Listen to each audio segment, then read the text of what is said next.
Hey guys, Andrew Strout here in the sideboard. I'm here with Josh Taylor. How's it going, Josh? It's going good. You have shown up to this tournament with an oldie, but a goodie. True, yep. You're playing like a mono-white stacks deck, basically. Angel Prison is what we're calling this deck. Yeah, that's what they used to call it back when it used to run smokestacks. I think things have changed a little bit, though. Yeah, so first of all, tell us how you ended up playing this deck. Okay. So I got this deck from my good buddy, Gerard Fabiano. Sure. You guys might know him. He just won Grand Prix Baltimore and second place at the Star City Games Players Championship.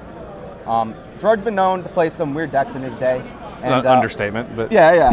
Sure. When I showed up today, I didn't originally plan on playing. I don't play much Legacy. This is my third Legacy tournament. But he said, Josh, I have a deck for you, and you have to play it. I opened up the deck, and looking through it, scrolling through it, was this mono-white deck.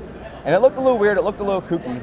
And I wasn't sure what to do. But now I'm 4-1, and I'm happy I decided to play it. All right. Gerard can be very persuasive, right? Yes. He definitely is. Yeah, so the core of the deck is basically the kind of the disruptive artifact package of Chalice of the Void, Trinisphere, and Sphere of Resistance. Yeah.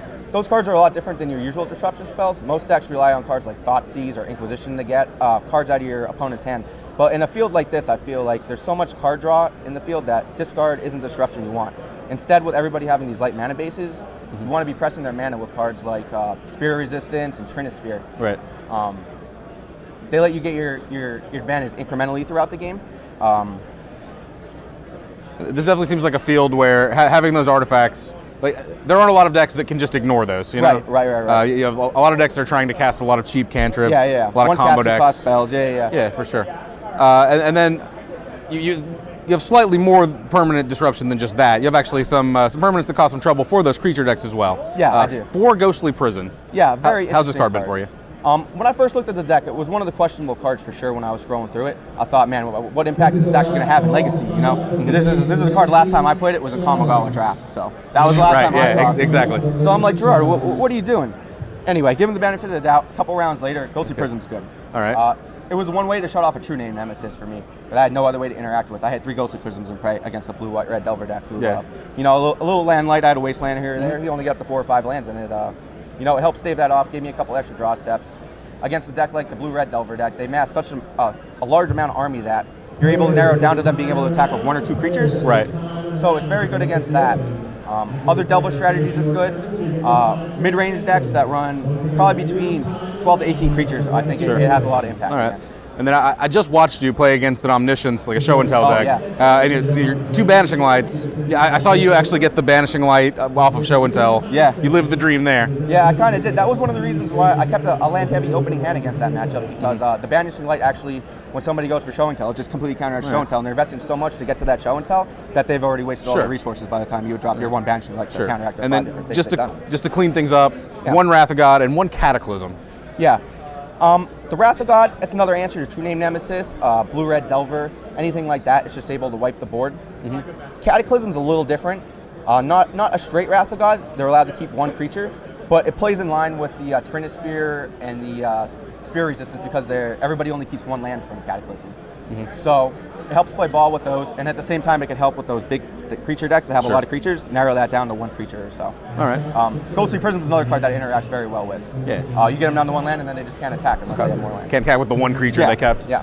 All right. So this deck wins. You have 4 Stoneforge Mystic. This card is not news. People have been winning with Stoneforge Mystic a long time. Nothing new there. Yeah. No, we called the deck Angel Prison because you've got 3 Baneslayer Angels. I do. And actually a little bit more spice on top of that. But let's start with these Baneslayer Angels.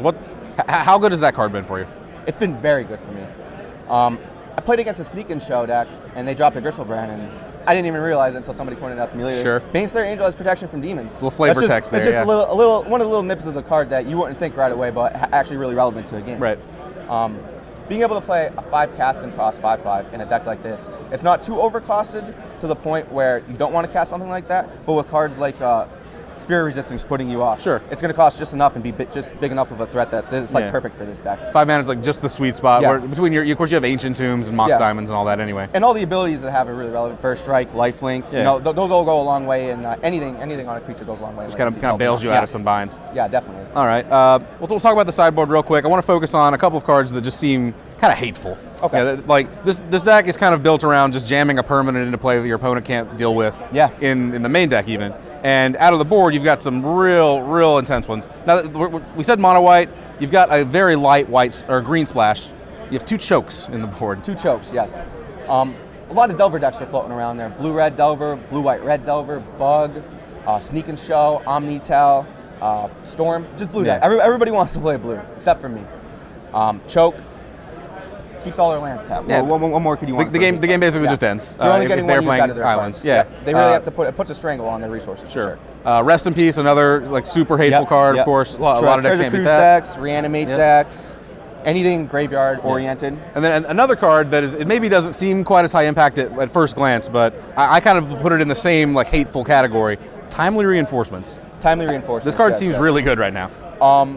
You know, there are random burn decks out there. Yeah. Again, the blue-red Delver deck, the blue-red Delver deck. These mid-range kind of aggro decks, kind of not. Some of them really aggro, but it just really 6 life and 3 tokens. It's just sure. Yeah, the resources that you get from a card like that is pretty vast for a format like Legacy. I feel For sure. So what are you hoping to play against with this deck? I'm hoping to play against, based on what I played against already, I would play against blue-red Delver all day. All right. Dropping a turn 1 Chalice against them, or Sure. a turn 1 Finished Spear, or a turn 1 Spear Resistance even. It goes a long way to just them just doing nothing for a couple turns while you're able to set up and do what you want to do. I mean, if you get to a point where you can cast a Baneslayer against their deck, I mean... All right. So what do you think the Achilles heel is here? Like, what are you hoping not to play against? What am I hoping not to play against? I don't want to play against creature-heavy decks. All right. The deck doesn't have a lot of main deck disruption for creatures right off the bat. Okay. So anything that's trying to flood the board with creatures while I'm playing these spells to offset what they're trying to do, if they're already dropping them while they're really cheap, Sure. They're pushing through that damage slowly but surely. All right. And I don't have the time to do. Of course, you do have Ghostly Prison, but Yeah. I guess a lot of the always decks, draw that. Yeah, and a lot of the decks that you're talking about, like Death and Taxes, Maverick, they have ways to get rid of the Ghostly Prison as well. Sure. All right. So we just finished round 5, I believe. So off to a 4-1 start. A pretty strong start. Thanks for sitting down, Josh. Thank you. Stick around. We've got plenty more coverage coming of the Legacy Open here in Philly.